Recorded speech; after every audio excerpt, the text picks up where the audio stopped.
Desde hace más de 2 décadas, Ezequiel Alemián ocupa un lugar singular en la literatura argentina. Nacido en Buenos Aires en 1968, poeta, narrador, ensayista, traductor y periodista cultural, estuvo vinculado a la generación de la revista 18 Whiskies y codirigió el sello experimental Spiral Yeti, un proyecto editorial que hizo de la exploración formal y de los cruces entre literatura y artes visuales una verdadera poética. Leer a Alemián supone ingresar en una biblioteca donde los géneros dejan de ser compartimentos estancos. Sus libros rara vez aceptan una única definición. Un ensayo puede convertirse en autobiografía, una traducción puede funcionar como relato y una crónica terminar revelando una reflexión sobre la propia literatura. Esa condición inclasificable no responde a un afán de originalidad, sino a una manera de entender la escritura como un espacio donde leer, traducir, recordar y narrar forman parte de una misma experiencia. Sus publicaciones más recientes profundizan esa búsqueda. Art Press, una narración propia, editado por Ripio, parte de una selección y traducción de textos aparecidos en la revista francesa Art Press, pero termina construyendo un relato personal donde la crítica de arte, la memoria y la autobiografía dialogan hasta volverse inseparables. Más que una antología, el libro propone una forma original de contar una vida a través de las lecturas. En El trabajo de Rimbaud, publicado por Nube Negra, Alemián vuelve sobre la figura del poeta francés no para escribir una biografía ni un estudio académico, sino para preguntarse qué significa leer a Arthur Rimbaud en el presente. El libro convierte la crítica literaria en una experiencia narrativa y confirma una de las constantes de toda su obra, la convicción de que cada lectura también puede ser una forma de escritura.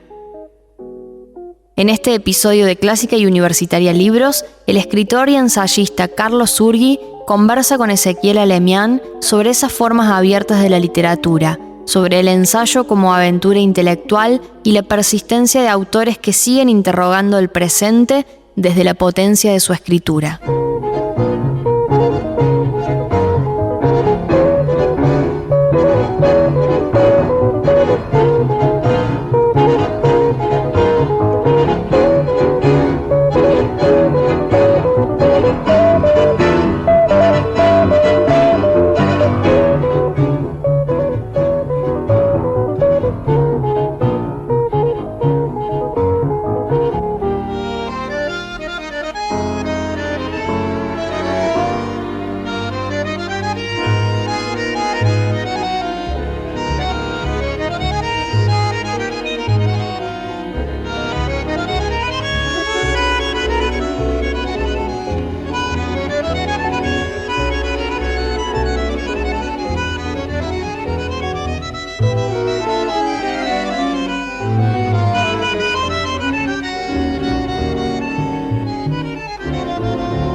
Ezequiel, me gustaría a mí comenzar esta charla con vos.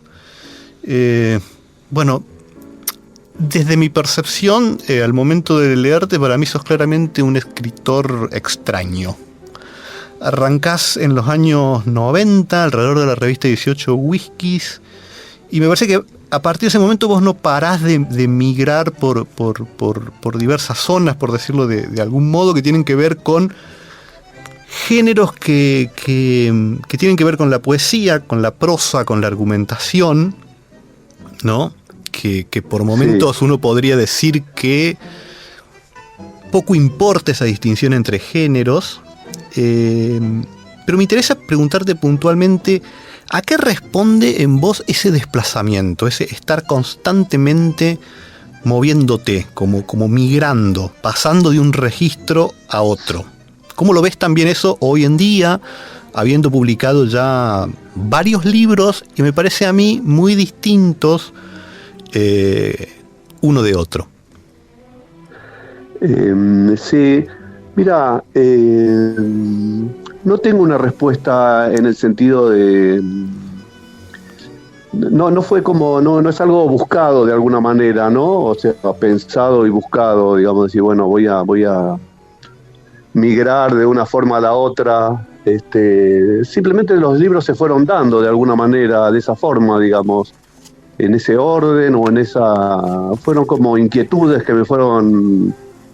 que me fueron surgiendo y me fui moviendo como con cierta idea de no quedarme sujeto. Por ahí durante un tiempo al principio como cierta voluntad por ahí de anclar un poco más en la narrativa, digamos, ser novelista, para decirlo de alguna manera, pero me salía tampoco, como que no tenía la paciencia del orden del novelista, digamos, ¿no? Porque enseguida me iba algo de cierto desorden y entonces, digamos, directamente pasé a lo siguiente, digamos, ¿no? No hay, en los últimos tiempos un poco lo que no sé, como que también me fui dando cuenta que lo que me interesaban por ahí eran determinados objetos, más que determinada manera de abordarlos, digamos, ¿no? Entonces, como bueno, después ese objeto de alguna manera me iba a pedir alguna manera de abordarlo, y yo seguía esa solicitud, digamos, para decirlo de alguna manera. No sé, me interesaba escribir sobre, no sé, tal cosa, porque me interesaba esa cosa, digamos, ¿no? Bueno... Y en general también me fue como... No hay un pensamiento, digamos así, como de proyecto, de algo, en esa migración, en ese paso de una cosa a la otra. Se fue dando un poco, como que intenté respetar un poco, sí, como cierta cosa, cierto interés o cierta inquietud, y bueno, de donde me llevara... Iba, si bien después igual por supuesto a veces aparecen algunas coincidencias y uno dice, bueno, esto tiene que ver con lo otro, pero no es un proyecto, digamos, nunca fue un proyecto. Sin embargo, ahí señalás algo que me interesa, que es que una primera figuración o imagen de alguien que escribe para vos sí, es un novelista, y que, digamos... la escritura de un novelista requiere de paciencia. Sí. Algo que decís que justamente, bueno, no tenía, y eso te llevó tal vez a pasar a otra cosa. Sí. ¿Hay alguna primera figuración o imagen de lo que es escribir para vos, por fuera justamente de esta del novelista, que la despachás muy rápido, un poco por lo que estamos charlando? Mira, yo cuando me estaba acordando ayer, cuando yo me acerco a la gente, a los chicos de la 18 Whiskies, yo escribía novelas y tenía escritas varias novelas, andás a ver, bueno, las conservé durante un tiempo, después no las tuve más. Pero no, figuración de escritor tampoco, no sé, puedo tratar de pensar, pero no se me viene a la mente tampoco una idea, no sé, la primera figuración de escritor que puedo tener así como algo que se me presenta más o menos armado, pero es como, no sé, como si te dijera un escritor, sería Reinaldo Arenas, digamos, como que ahí empiezo a ver como algo más o menos orgánico de qué es un escritor, digamos, pero hasta ese momento, y que eso es cuando yo estoy terminando el secundario, digamos. Que ya hacía un par de años que escribía así de manera... escribía mucho cuando era adolescente, los últimos años del secundario, por ahí, volvía del secundario y me ponía a escribir, en la máquina de escribir, que era de mi viejo, escribía y no sé, debo haber escrito media docena de novelas, una atrás de otra, era también, digamos, era una cuestión también medio anímica, digamos, ¿no? De la adolescencia ahí, pero nunca tuve mucha... así, no puedo tampoco decirte que modelo de escritor o algo así, no... No aparece, no recordás o no hay. Es como un lugar, no hay, sí, es como un lugar de vacancia también, ¿no? Que es interesante. Es un lugar, sí. Para mí era un enigma también, porque también recordaba lo siguiente, que mis viejos eran, ya fallecieron los dos, pero eran filósofos, ¿no? Y tenían una biblioteca de filosofía, y en el último estante, abajo de todo, tenían los libros de literatura, digamos, ¿no? Y siempre me llamaban la atención los libros de literatura. No sé, Camus, Kafka, digamos, eran como todos los clásicos, Joyce. Por ahí había algo de Estado de la muerte de Artemio Cruz, me acuerdo, que es las primeras cosas que fui leyendo, ¿no? Y siempre me llamaba la atención un poco esos escritores, me parecían extraños, digamos, ¿no? Por ahí, porque era el lugar que tenían en esa biblioteca, que eran un poco marginales, pero más allá de la extrañeza y de eso no llegaba. Te diría que incluso hoy no sé qué es un escritor también, viste, como que uno siempre se termina preguntando eso, pero nunca pude hacerme una idea muy, como que bueno, no sé, como que el escritor, la idea de escritor finalmente siempre viene después de los libros, digamos, ¿no? Para mí, como, bueno, están los libros y a ver qué me dicen esos libros, ¿no? No son previos, no es primero la figura del escritor y después lo que escribe, sino que bueno, a ver, en función de lo que leo nombrás ahí, sí, que llegás a 18 whiskies teniendo varias novelas escritas, ¿no? Sí. Que el lugar del escritor está vacante, que es una figuración que no te la haces, y sin embargo, sí, no puedo dejar yo de pensar que bueno, todo escritor, aún sin esa especie como de fantasma que persigue o que lo acompaña, elige una serie de contemporáneos, no necesariamente que viven en el presente, ¿no? Sí. Y se va como nutriendo y acercando a diversas formaciones, grupos, a sectores de afinidad, ¿no? Sí. Vos venís de una generación un poco que ha sido importante para la poesía argentina, que es la de los 90, y me gustaría preguntarte, ¿qué recuerdos tenés un poco de esa época, ¿no? Puntualmente, ¿qué fue para vos Belleza y Felicidad? ¿Qué fue Diario de Poesía? Tu experiencia también un poco posterior de editor con Espiral Yeti, ¿no? Un emprendimiento bastante particular que hoy me animaría a decir que es casi de culto también. Entonces, bueno, ¿qué hay en todos esos lugares y en todas esas experiencias? ¿Qué nombres te vienen a la cabeza? ¿Qué fue importante para tu proyecto de escritura? Que comienza en ese tiempo y hoy que lo estamos visitando. Sí, bueno, tengo un montón de recuerdos porque la parte, no sé, medular por ahí de mi vida literaria, por ahí de alguna manera, que son más o menos un poco los años de formación, digamos, para decirlo de alguna manera. Y aparte que tengo un montón de recuerdos que fueron experiencias de vida muy importantes para mí. Sin embargo, una cosa que también con la 18 whiskies fue como una relación medio intermitente. Yo me recuerdo que al principio estábamos armando como una primera revista, yo después me alejé y cuando me volví a acercar a ellos ya había salido el primer número de la 18 whiskies y estábamos esperando que saliera el segundo, digamos, desde los cuales igual yo nunca tuve una participación muy orgánica en las revistas. Pero sí, en esa época me acuerdo que también fue como una época muy intensa, que yo me acuerdo que viví un tiempo en el departamento de Daniel Durán, que era como un centro de de reunión muy frecuente, de mucho debate, de muy apasionado, digamos, ¿no? Una manera de vivir la poesía muy apasionada, que fue muy importante para mí. Pero de alguna manera yo, como venía de otro lado, digamos, en el sentido que no era, ellos todos escribían poesía, tenían muchas lecturas de poesía, yo recién ahí me empiezo a asomar a la poesía. Yo venía, esto como te decía, venía de escribir novelas en mi casa encerrado. Entonces siempre me sentí un poco extraño, digamos, como medio, casi como una especie de impostor, digamos, y no tenía tampoco con la poesía la relación pasional de verdad que tenían ellos, digamos, ¿no? Para mí la poesía también era como una especie de laboratorio de escritura, digamos, de alguna manera, y siempre fue una relación así un poco... me acuerdo que yo tenía como un poco para jugar también para esa época, pero tenía como mis enfrentamientos internos con las figuras de Pound, digamos, que eran como las figuras tutelares que había en ese momento dando vuelta.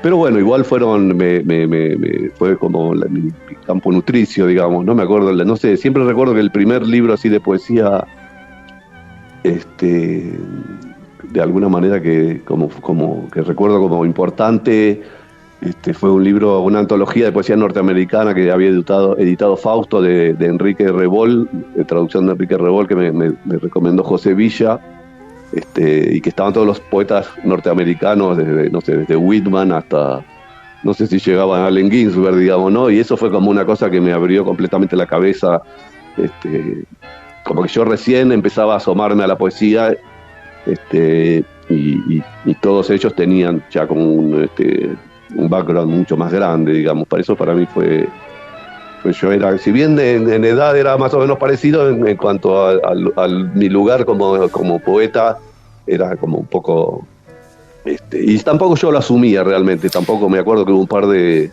festivales de poesía en los cuales yo no quise participar, digamos, no, tampoco me sentía muy... Y eso fue importante. Y después el otro momento importante para mí fue cuando yo había saqué una novela que se llamaba El síndrome de Vesalco. Pero esto ya debe haber sido en el 2001 más o menos.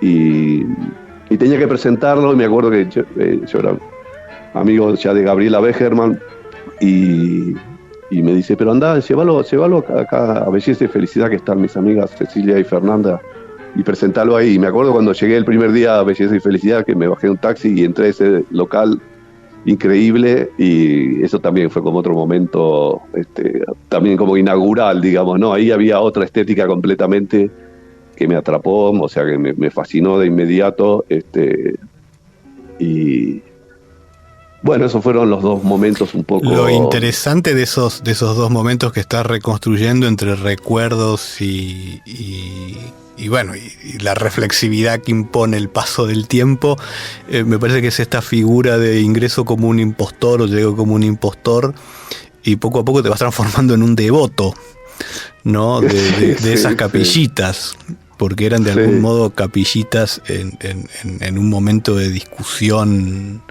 ideológica, estética, de medios de producción, de condiciones de producción, sobre todo de la poesía, bastante particulares. A veces quienes te leemos coincidimos en que pensás y escribís como un lector, ¿no? Y leer es siempre lo primero que aparece en la literatura. Aún en momentos apocalípticos, podríamos decir. ¿Qué recuerdos tenés de tu infancia como lector que te acompañen todavía? Mira, yo el recuerdo así de lector de libros, digamos, ¿no? Porque de chico tenía una cosa con las revistas como muy fuerte, que por ahí lo menciono en el libro sobre Art Press, que tenía como me atraían mucho las revistas, digamos, Villiquen, Anteojito, ¿no? Como esas revistas tenía como una fascinación. casi gráfica por esas revistas, pero libros fueron, me acuerdo perfectamente que fue un verano, yo estaba en tercer año, hacía atletismo y tenía un compañero de atletismo que estaba en sexto año y él con sus compañeros se iban a Villa Gesell de vacaciones y yo tenía una buena relación con ellos, y me invitaron a ir con ellos de vacaciones. Pero bueno, había una diferencia de edad importante y era como una vida social diferente. Pero entre ellos había un chico que era un poco más, más introvertido, digamos, que leía todo el tiempo. Que me acuerdo, fuimos de campamento, digamos, ¿no? De carpa, y leía todo el tiempo y me empezó a pasar unos libros de Lovecraft que él estaba leyendo. Y el enganche fue inmediato. A partir de ese momento no dejé leer nunca, digamos, ¿no? Como no hubo un día que no leyera, digamos. Empecé, bueno, con Lovecraft, después empecé con, bueno, todos los escritores de la saga del mito de Cthulhu que hay alrededor de Lovecraft, algunos conocidos y otros que eran medio menos conocidos. Después pasé, no sé, a Edgar Allan Poe, y después enganché, supongo, ahora tendría que reconstruir, pero bueno, todo el boom latinoamericano, y después ya, no sé, me abría otras cosas, digamos, ¿no? Pero ese viaje a Villa Gesell fue como, porque me acuerdo que también llegué acá a Buenos Aires y era compraba libros en general, y en ese momento me parece que estaban los de Lovecraft, estaban editados por Alianza Editorial, que no era una editorial muy barata, y yo estaba todo el tiempo insistiéndole a mi viejo para que me comprara los libros de Lovecraft de Alianza. Bueno, después toda la saga de Tolkien también, digamos, ¿no? Empecé un poco por ese lado, medio clase B, si uno quiere, digamos, ¿no? Pero bueno, era un adolescente. Y finalmente, no sé en qué momento uno pasa a clase A. Me parece que uno siempre es clase B, digamos, ¿no? Como siempre uno cree que lo asciende otro a esa clase A o a esa especie como de paquete premium de la lectura, sí, o de la literatura. Sin embargo, sí, ahí también señalás que, bueno, esas primeras escenas de lectura, digamos, esos primeros nombres, vienen acompañados por algo que después en lo que vos hacés aparece, que es la fascinación por la imagen y la imagen, ¿no? que viene de esa especie como de consumo gráfico de la historieta, es un, sí, primer objeto, ¿no? Y eso, sí, está también ahí y compite, por decirlo de algún modo, con la letra, con lo, sí, escrito, y está esa tensión de clase A, clase B. Sí. Contame un poquito de esas también, de esas primeras revistas para ir después acercándonos a, sí, a Art Press. Mira, yo creo que eso también debe tener que ver. Mi viejo era periodista, si bien era filósofo, pero siempre su modus vivendi, digamos, fue el periodismo.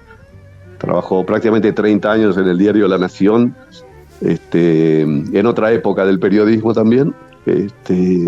Y en mi casa recibíamos todos los días 3 diarios, 4 diarios, y mi viejo también recibía la revista Time, la revista Newsweek, eso por una cuestión del idioma, ¿no? Pero y a mí me fascinaba todo eso, los diarios me fascinaban también. Me acuerdo que estaba esperando a que él terminara, mi viejo los leía en la cama,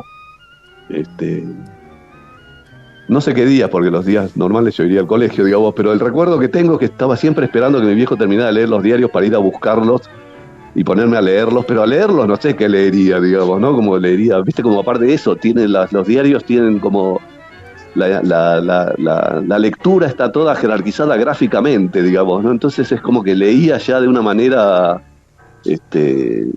como atravesada por esa cuestión gráfica también, digamos, como, bueno, no sé, uno lee el título, lee el destacado, lee el epígrafe, digamos, ¿no? Y se va armando una lectura así con pedazos de visiones, ¿no? De visualizaciones. Me encantaban las fotos también. Pienso en una idea de montaje que a veces también está presente en lo que vos hacés, de puesta, sí, en escena, ¿no? En sí, esa lectura del diario, en esa especie como de plana, ¿no? Sí. Que te imaginás.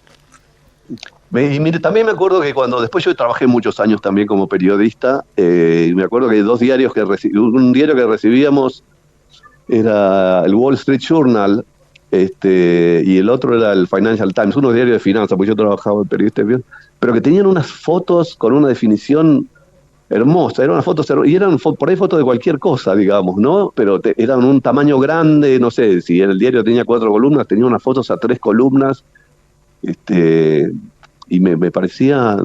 ¿A qué edad más o menos eso ya llamaba tu atención? ¿Te acordás más o menos situándolo en algún momento de tu vida? No, yo creo que ya en ese momento me llamaba la atención. Lo que pasa es que recién ahora lo puedo pensar, digamos, ¿no? Pero recuerdo... Te estoy llevando vertiginosamente al pasado. Sí.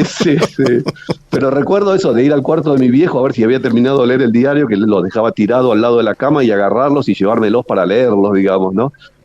O para mirarlos, no sé para qué, digamos. Allá, o sea, la fascinación ya estaba, lo que pasa es que no sé en ese momento qué pensaría, por ahí ni me daba cuenta. La revista Time también, que yo nunca estudié inglés, más que unos años en el colegio, y menos en ese momento, pero me encantaba. Era como, viste, como esa lectura que hace, o sea, esto de Mirta del Misace, ¿no? Como que ves el diario. Es como una página, el dibujo es una página de diario y las letras están todas dibujadas, no son letras de verdad, pero es como casi que vos podés leer gráficamente esos dibujos, digamos, ¿no? Como casi que yo podía, y que los diarios, los medios tienen eso, como casi viéndolo, no sé, podría agarrarte un diario en alemán y casi te podría decir de qué trata cada nota simplemente mirándolo, digamos, ¿no? Como había una cosa así, yo creo que debía tener algo que ver con eso, que me parecía una fascinación que tenía que ver con, también siempre lo pienso, ¿no? Como con los lenguajes contemporáneos, con las tecnologías, con los medios, que son todas cosas que siempre me siguen interesando, y digo, bueno, eso debía ser también lo que me interesaba de los diarios, más que, digamos, no sé, que estar al día con determinada noticia, o que debatir, o ver cuál era el debate sobre tal cuestión, digamos, ¿no? Que no me... Pienso que mi viejo era periodista de internacionales también, ¿no? Con lo cual me parece que también era como una cosa, como algo distante también, digamos, ¿no? Como no era una cosa inmediata. Y cuando yo tuve que hacer periodismo, cuando empecé a trabajar así, me acuerdo que en un momento había hecho una beca, como una pasantía, y me dijeron, bueno, ahora tenés que elegir una sección a la cual querés ir a trabajar.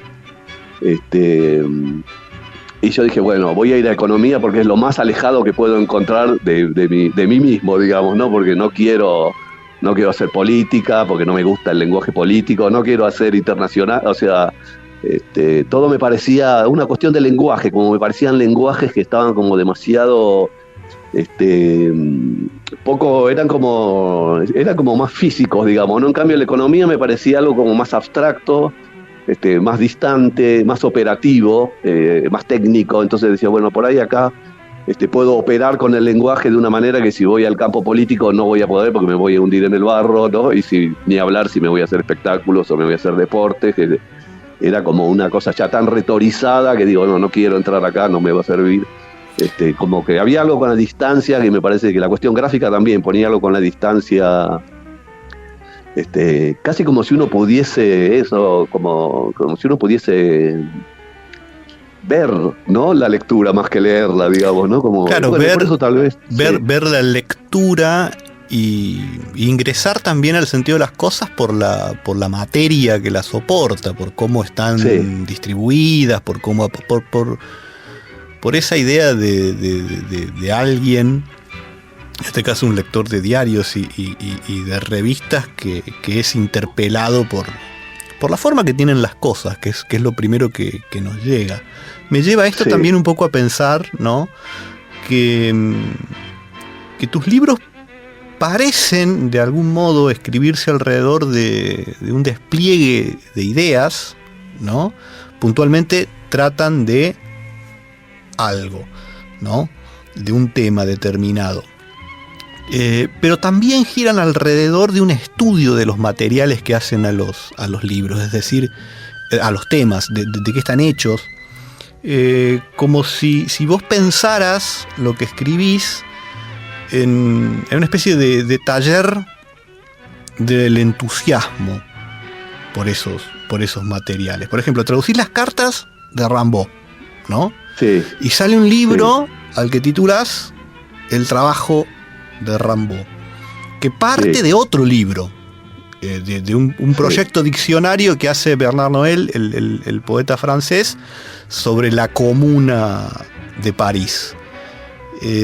¿Puedes contarnos un poco cómo es la escena de escritura en la que vos trabajás? Bueno, es complicado, es un poco de la narración me parece que el libro es un poco la narración de la escena de escritura, digamos, ¿no? Se va desplazando todo el tiempo la escena de escritura, incluso tiene, en estos casos, tiene como toda una prehistoria muy larga, digamos, porque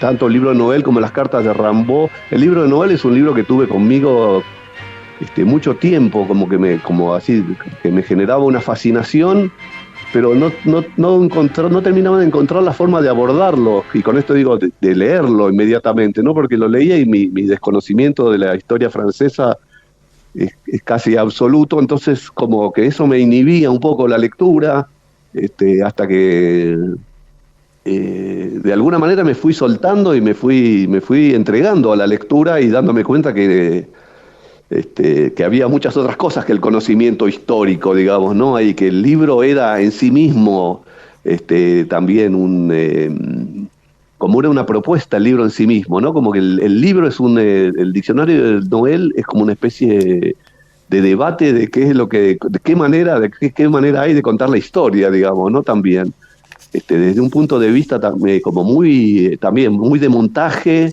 y muy contemporáneo me pareció. En un momento dije, pero esto podría estar en una colección de ficción, como el diccionario Hazard o no sé, o esos libros así de ficción posmoderna casi, digamos, ¿no? Que funcionaría bárbaro, digo, funcionaría mejor que cualquier novela, porque me parecía como que el material narrativo que hay en cada una de las entradas me parecía como alucinante, digamos, Pero bueno, ese libro estuvo mucho tiempo conmigo dando vueltas hasta que... Y por eso también traduzco tantas cosas, digamos, ¿no? Casi como si en principio esa fuese la primera relación, digamos, ¿no? Como de sorpresa y de traducción, para decir, uy, miren lo que dice acá, digamos, ¿no? Esa es como Bueno, así se va armando la escena de escritura, y después voy pasando, porque después inmediatamente pasé como, no sé por qué, pero pasé a Noël como poeta, digamos, ¿no? Como digo, me empecé a buscar en las antologías de poesía francesa que tenía, a ver en cuáles había leído a Noël y qué me había parecido, como si no tuviese nada que ver, pero al mismo tiempo como buscando lo mismo, digamos, ¿no? Y todavía me pregunto, ¿qué buscaba qué busqué en el trabajo de Rimbaud, digamos, ¿no? ¿Cuál es la búsqueda que hay ahí? No sé cuál es. Claramente también uno puede pensar que vos pensás los libros como artefactos a veces de una exhibición o como parte de una muestra de eso que, bueno, el lector a veces no alcanza a ver, que es cómo se escribe un libro, cómo se hace, qué hay en esa especie de pulsión enigma, esto va por cuenta mía, ¿no? De lo que es el escribir. Te preguntaría entonces, ¿no te parece que la escritura tiende a ser una imagen más, ¿sí? Pero con una salvedad? Una imagen más con una profundidad que es la que hoy falta en las imágenes. Lo cual a mí me lleva a preguntarte, ¿cómo pensás vos la relación entre escritura y arte? Un poco volviendo a esta idea de que tus libros son como objetos que exhiben lo que no se ve, que es la escritura. Sí. ¿Cómo es esa relación entre escritura y arte en tu caso? Sí. No sé, pero lo que pasa ahí la verdad tengo un problema que es que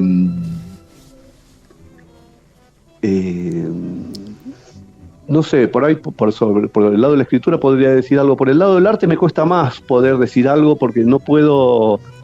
Yo no sé si es que no puedo o no quiero, digamos, hacerme cargo de algún tipo de definición de qué es el arte, digamos, ¿no? Como para. No quiero dialogar con el arte de alguna manera, como concepto, ¿no?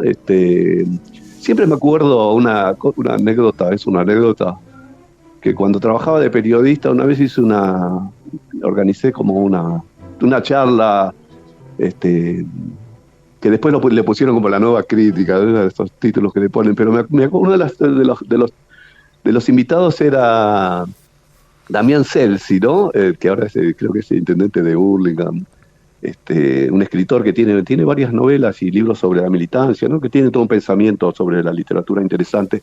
Y en un momento de la charla dijo algo así, bueno, como la literatura no nos interesa, como categoría no nos interesa, digamos, la regalamos, dijo, ¿no? Como una cosa así. Y me quedó, y siempre me acuerdo de eso, ¿no? Como cuando uno discute o debate esas categorías, me parece como que ya empieza como, para decirlo de alguna manera, un poco acorralado por los conceptos, digamos, ¿no? Pero bueno, la literatura, yo trato de no hablar de literatura, más bien hablar de escritura, por ahí, digamos. Y de arte menos todavía, porque encima es algo como que hay tanta gente hablando de arte que yo no voy a adjudicarme o atribuirme ninguna idea de qué es el arte, digamos, ¿no? Veo como cosas, tomo de ahí como aspectos parciales que me pueden servir o que me resultan interesantes. Eso sí, digamos, ¿no? Pero como podría tomarlos de otros campos, digamos, también. Pero no estoy en condiciones de decir que es el arte, y menos todavía el arte contemporáneo, digamos, ¿no? Como una cosa así, no sé.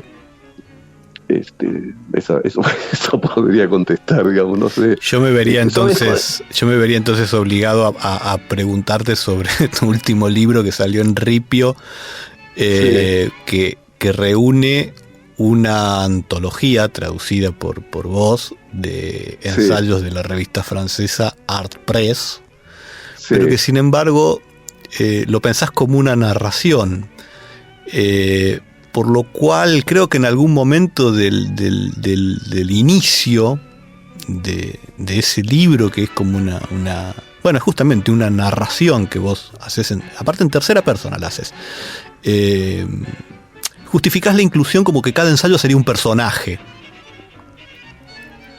Yo pienso que cada ensayo es como un relato. O un relato, un relato. Sí, casi como si fuese un cuento, digamos, ¿no? Como, bueno, son cuentos, son que aparte son así también, digamos, ¿no? Porque, digamos, la crítica, finalmente, hay una cuestión de crítica y ficción se llama, pero no, yo diría crítica y narración, digamos, ¿no?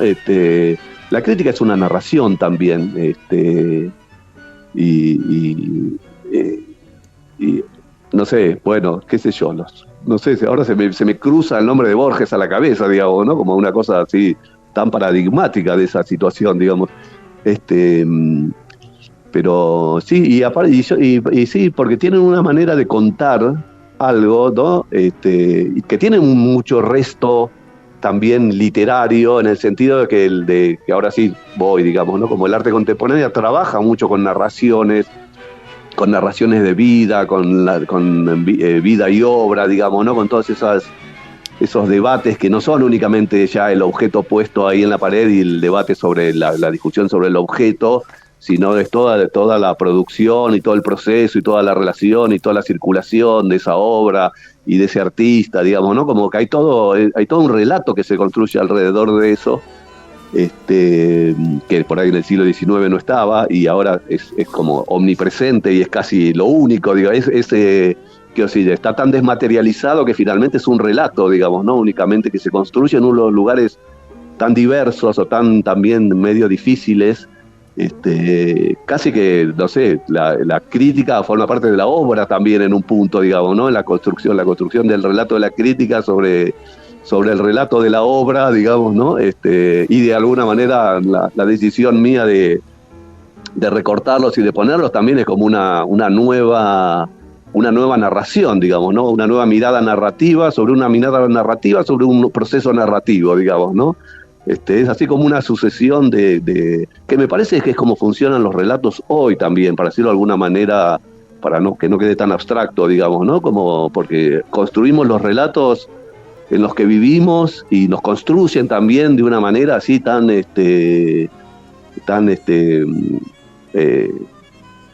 sé, que no es únicamente ir a leer un cuento o un libro, digamos, ¿no? Está en todas partes, digamos, está incluso desde cómo se escribe hoy una narración, digamos, ¿no? Hasta los consumos de distintos tipos de relatos que hacemos constantemente, digamos, ¿no? Y cómo esos relatos están construidos, es como toda una cuestión así tan compleja, digamos, de alguna manera. No sé si decir compleja, pero bueno, es en la cual me gusta de alguna manera, me siento cómodo por ahí, que tiene que ver también con esto por ahí que hablamos al principio, ¿no? De los medios, como de las formas de comunicación, digamos, ¿no? De los lenguajes. Siempre también, siempre como algo externo, digamos, no más que como algo interno, por ahí de alguna manera. Y no, bueno, y ArtPress es para mí, y también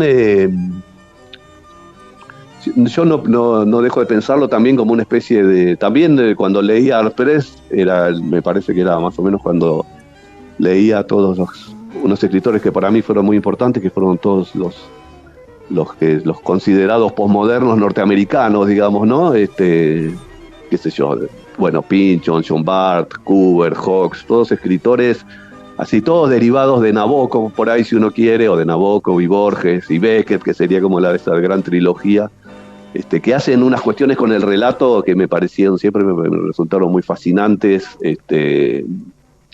como que siempre está el punto está en el proceso de constitución del relato, ¿no? Como el relato nunca está constituido, siempre es una cosa que va pasando de un elemento a otro, digamos, y nada, nada, eso. Entonces siempre me parece que son críticas de arte, pero yo siempre las leí, no tienen en el sentido como la antología no tiene ninguna pretensión de representatividad de lo que puede ser crítica de arte contemporáneo, porque no cuando yo empecé a leer esa revista no sabía, mucho menos que ahora, que era el arte contemporáneo digamos, o sea, no lo puede, eso lo agarra cualquier historiador del arte y no sé, hace una lectura completamente distinta, digamos, ¿no?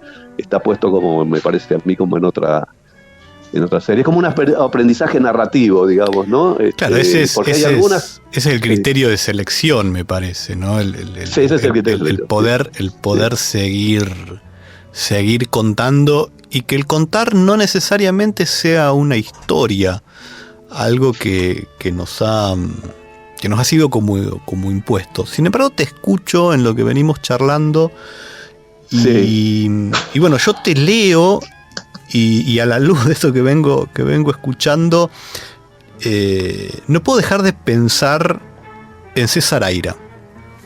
¿Qué relación tenés con su obra y cómo lo lees? Me parece que era un poco el fantasma que estaba dando vuelta entre esta relación relato, arte contemporáneo, montaje de lo que se cuenta. Sí, mira, yo a Aira lo leí con muchísima intensidad desde que lo descubrí, con muchísima intensidad. Después en un momento hubo momentos que me distancié un poco. Ahora no lo leo, ahora no lo sigo, digamos, pero cada vez que lo leo me parece espectacular, digamos, claramente. Pero sus libros sobre arte contemporáneo no los tengo muy. El pensamiento de Aira sobre el arte contemporáneo o sobre la literatura, por ejemplo, o los libros como, no sé, como Continuación de Ideas Diversas, No me parece, no es lo que más me atrae de Aira, digamos. Me parece que en esos momentos me parece como que se pone un poco sentencioso y no le como que no lo sigo mucho, digamos, en ese punto. Sí, los ensayos, el ensayo sobre copy, por ejemplo, el ensayo sobre copy me parece un libro, también esos libros que uno lee y que yo creo que, no sé, fue leer Emma la cautiva y el ensayo sobre copy, y dije, bueno, no sé, hay que pensar de vuelta, digamos, ¿no? Como me pareció espectacular. Cada tanto lo releo, o lo damos en algún taller o algo, y me sigue pareciendo, me sigue pareciendo buenísimo. Pero pero igual, últimamente igual pienso mucho más en Libertela, por ejemplo, que en Aira, digamos, ¿no? Igual Aira, por supuesto, me resulta fundamental.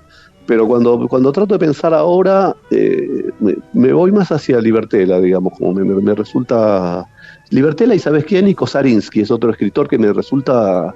Como que se me viene todo el tiempo Kosarinsky, como esa cosa de cronista, pero casi epifánico, ¿no? En epifanía, pero también epifanía casi en el sentido ese que le daba Joyce, digamos, ¿no? Que Joyce dice, bueno, epifanía es como, bueno, el mínimo gesto de reconocimiento con algo, digamos, ¿no? Eso es una epifanía, como, no el máximo, el mínimo, digamos, antes de que se disuelva en la nada, y que no bueno, lo primero, eso, y Kosarinsky me parece alguien como que registra eso, digamos, ¿no? Como que el registro de ese mínimo, me parece una cosa espectacular, digamos, ¿no? Como digo, esa es la escritura, me parece, en este momento, digamos, ¿no? Como que digo, no es una situación súper significada, es la situación menos significada, pero menos que eso ya no es una situación, digamos, ¿no? Los últimos, sobre todo, no sé, no lo tengo todo leído Kosarinsky, pero he estado leyendo los últimos libros que sacó, que son unos libros muy delgaditos, ¿no? Como muy chiquititos, que son como pequeños recuerdos que tiene el tipo, cosas que se le cruzan por la cabeza, y ya por el hecho, no solamente por el hecho, que se le crucen por la cabeza algo y lo pueda pescar, digamos, ¿no? Y escribir, me parece una cosa, no sé, me produce un deslumbramiento, como que me cuesta todavía terminar de comprenderlo, digamos, ¿no? Bueno, vos nombrás ahí a Libertela y a Kosarinsky, me llevás a otro momento del trabajo de Rimbaud. Sí. Cuando decís que, bueno, la organización de un diccionario puede entenderse, ¿no?, como una novela acéfala. De algún modo me parece que eso está en Libertela, está también en Kosarinsky. Pero es bastante fuerte decir que un diccionario podría ser una novela acéfala, sobre todo en una literatura como la argentina, ¿no? Sí. Donde el sistema de consagración, el hacer visible determinados nombres, pasa por la novela. ¿Qué relación tenés con la novela? Porque hablamos de ella en el comienzo, vuelve ahora en estos escritores a los cuales a mí me encantaría inaugurar una especie de panteón de escritores de novelas acéfalas, robándote ese término. Mira, yo básicamente, no sé, yo tuve muchos años intentando ser novelista, para ser claro y ambicioso. Y ahora terminaste proponiendo la novela acéfala, o sea, eso va a quedar claro de esta charla. Sí. Pero soy un gran lector de novelas, gran en sentido de cantidad, para decirlo de alguna manera, y estoy muy entrenado en la lectura de novelas, para decirlo también, sin querer mandarme la parte, digamos. En un momento bueno, no, casi siempre, digamos, me parecía, me gustaba. Los cuentos en general siempre tengo más dificultad con los cuentos porque me parecen como que tienen una un mandato sobre el relato como mucho más fuerte, y eso me incomoda, digamos, ¿no? Porque es muy claro que me está llevando hacia algún lado, por más que no sepa qué lado es, y eso es como, bueno, déjame en paz, digamos, ¿no? Como me molesta eso. Pero la novela siempre me pareció como, y la novela, sí, digamos, toda la novela, digamos, no sé, hace poco volví a leer, porque uno va leyendo por capas Balzac, digamos, ¿no? Y leía las novelas de Balzac y decía, wow, que son como poemas, digamos, ¿no? Como largos poemas en prosa, como me pareció espectacular. Pero también puedo leer, no sé, Peter Handke, que es un escritor que me encanta y tiene unas novelas, pero sí, me encantan las novelas. No le encontré, personalmente no le encontré, me parece, no sé, no me salió, digamos, para decirlo de alguna manera. Por ahí estuve un poco neurotizado con el tema y tengo que dejarlo descansar un poco, y por ahí en algún momento me sale alguna novela. Pero bueno, también es complicado, ¿no? Me parece que la novela exige, sí, yo creo que exige, si uno no va, para no caer en una novela costumbrista del yo, digamos, ¿no? Como exige un pensamiento también sobre el funcionamiento social, que es muy difícil tener en este momento. Entonces se me hace como ¿no? Como pensar las situaciones, no pensar las situaciones, pero pensar la situación de la novela en determinada dinámica social, sea la que sea, que por momentos parece muy evidente, pero por momentos no puede ser tan evidente. O sea, si es tan evidente, ¿dónde está el conflicto? Digamos, ¿no? Como es como un pensamiento también que me parece que socialmente hemos ido perdiendo un poco, el del relato de la novela, digamos, ¿no? Como ya los actores sociales. La novela es un relato de sujetos sociales, digamos, ¿no? Por más que haya personajes y todo, finalmente lo que estamos viendo es otra cosa. Y me parece que en momentos donde los actores o los sujetos sociales están tan, no sé, confundidos, desintegrados, o no sé, habría que pensarlo. Hay mucho pensamiento sobre eso, ¿no? Como no sé si se me hace difícil pensar una novela, y me pregunto también por la novela, digamos, qué sentido tiene escribir hoy una novela con este relato social tan singular, digamos, ¿no? Como, bueno, por ahí hay que escribir por otro lado, digamos, también, ¿no? Como son pensamientos que uno tiene siempre. Bueno, Sergio Chaifek también recuerdo que ponía eso en escena, ¿no? El por qué escribir una novela, por qué extenderse tanto en Sí. esa especie como de estructuración de una historia o de un relato. Y un poco para ir cerrando, a mí me gustaría comentarte algo que me pasa cuando te leo, que es que siempre encuentro recorridos en tus textos, así, locaciones varias, domicilios que cambian, mudanzas, descripciones. Hay tiempos también en que todo se detiene, pausas prolongadas en bares, y sobre todo hay librerías. Al menos en los últimos 2 libros hay librerías donde se produce el hallazgo de un libro que llama tu atención, que podría ser esa epifanía de la que hablabas recién, citando a Joyce, que me lleva a preguntarte, ¿cómo te relacionás con la ciudad, ¿no? Con lo urbano? Sí. Pero la pregunta también sería, ¿cómo es la relación con la ciudad de alguien que aparentemente permanece inmóvil? Tus libros también me dan esa sensación de alguien que habita la inmovilidad, al mismo tiempo que plantea toda esa serie de recorridos. Sí. Sí. Y yo con la ciudad tengo una relación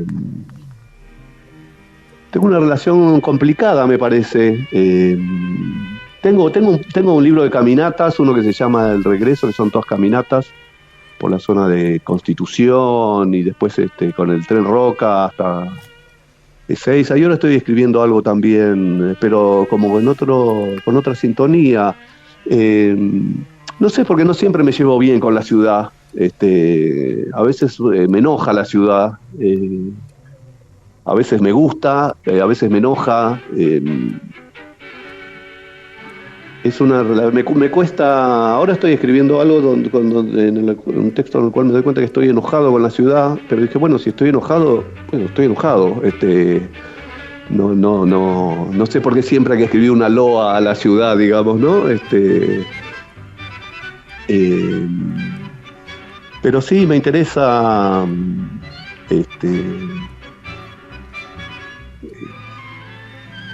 no sé, hay algo también que tiene que ver entre descripción y narración, ¿no? Que también me parece que me gustaría hacer de la descripción una narración, para decirlo de alguna forma, ¿no? Como podría,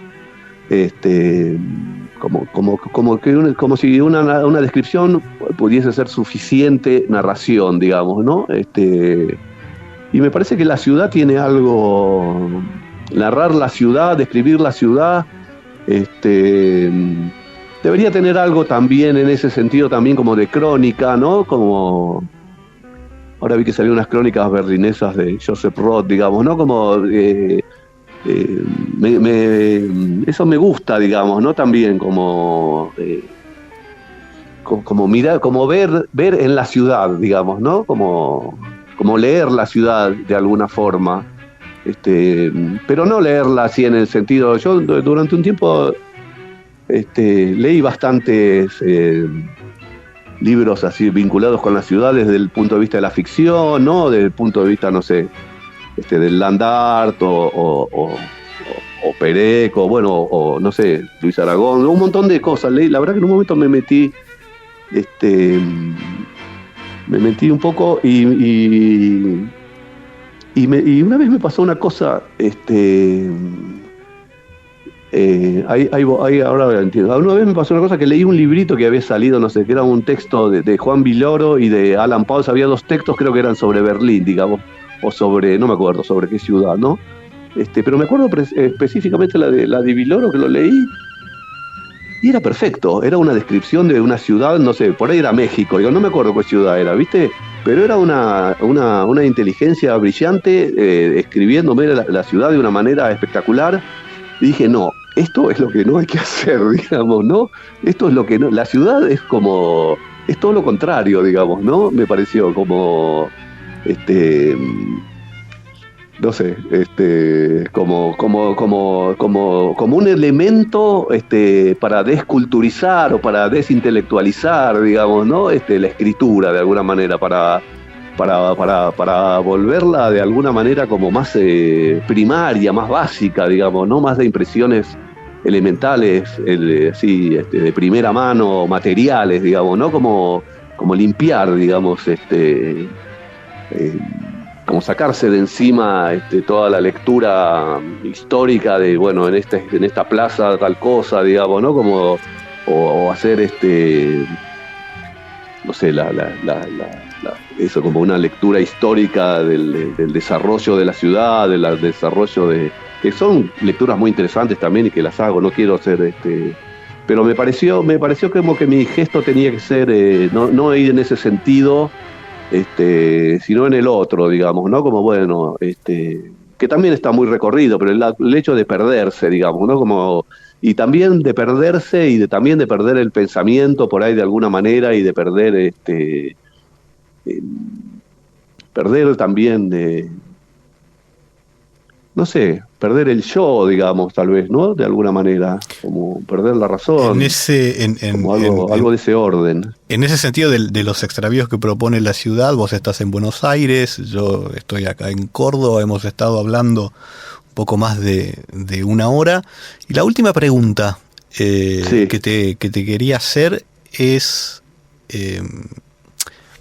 para salir justamente de esos lugares comunes de la ciudad, ¿cuál sería la música de la escritura de Ezequiel Alemián, que permite un recorrido, tal vez de la ciudad, tal vez de su relación con los objetos, con su propio pasado y con el presente de lo que estás escribiendo ahora, o lo que querés escribir, o lo que sabes que tal vez no vas a escribir.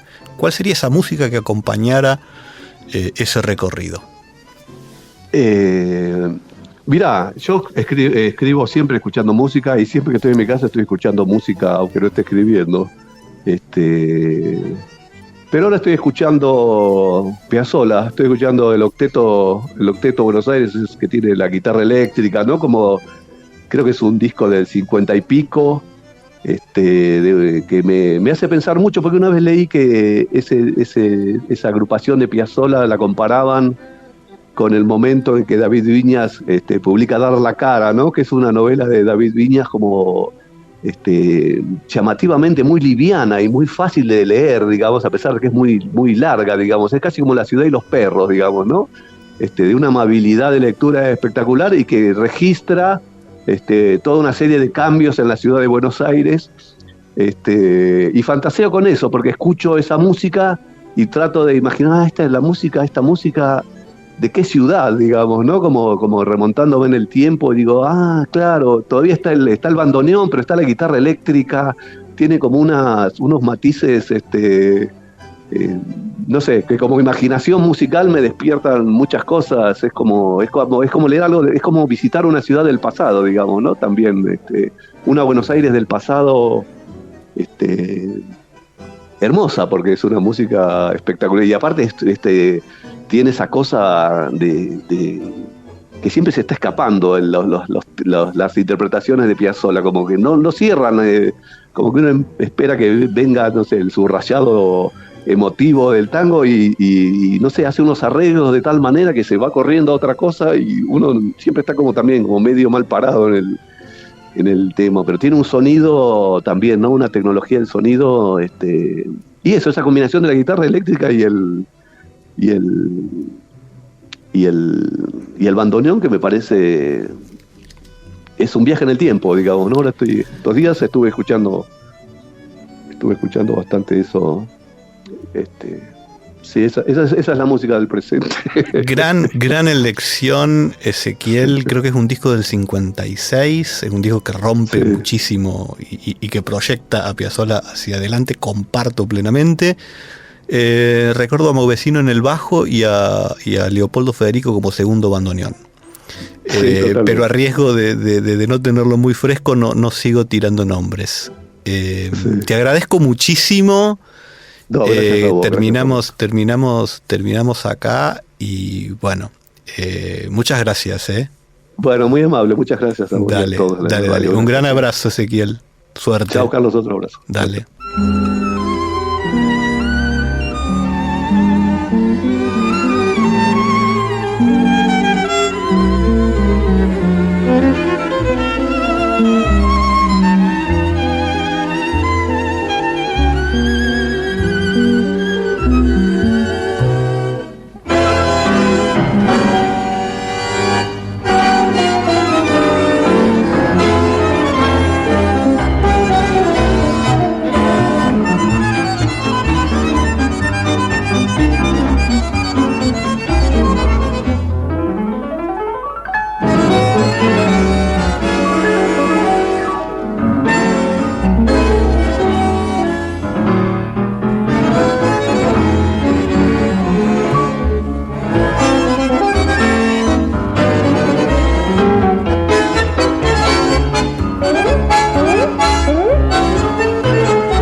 Chao.